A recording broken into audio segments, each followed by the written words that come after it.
May 7th, 1945, the war in Europe was finally over. The remnants of the German High Command agreed to an unconditional surrender with the Allied nations. General Admiral von Friedeberg will sign first.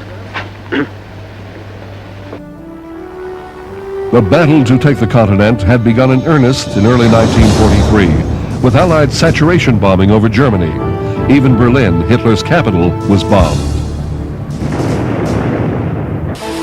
The Allied forces made their first beachhead on European soil in Italy in late 1943. American and British forces fought the Germans and the elements as they drove toward their first goal, the ancient city of Rome.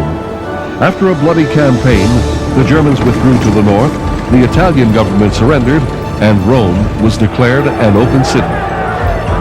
The first of the Axis capitals is now in our hands. One up and two to go. The victory still lies some distance ahead. That distance will be covered in due time. Have no fear of that. In June of 1944, the decisive event of the war took place as the Allies successfully invaded France and began the long, hard march to Berlin and victory.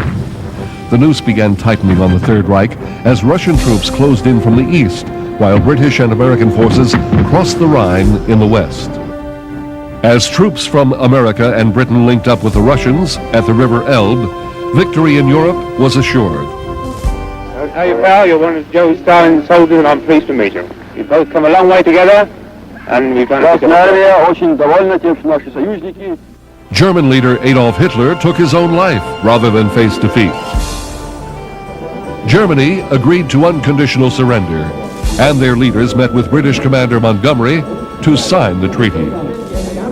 The signal for the ceasefire, which reads, all hostilities on land, on sea, and in the air by German forces to cease by 0800 hours. On this day of victory in Europe, I would ask you all to remember those of our comrades who fell in the struggle. They gave their lives that others might have freedom. With peace came incredible jubilation and celebration. Allied leaders returned to a hero's welcome. London gives honor, praise, and a place in her heart to General Dwight D. Eisenhower, Supreme Commander of the Allied forces. Russia hails victory in Moscow's Red Square during her May Day parade. Given the freedom of London, feted in Paris, and now Washington and New York, America goes wild over a farmer's son from Kansas, General Ike. With a debt of thanks for the immeasurable efforts of the Allied leaders, the war in Europe was over.